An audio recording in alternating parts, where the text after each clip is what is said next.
swear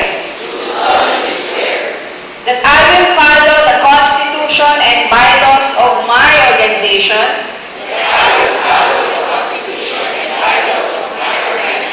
Please state your organization. The Social Science Club. Live the vision, mission, and ideals of the university. Live the vision, mission, and ideals of the university. And the vision of the university is to be internationally recognized teacher education university and a nationally responsive teacher education university. And our mission is nurturing innovative teachers. So you are taking your oath, you're promising that you will be promoting the vision and mission of the university. Okay? Work hard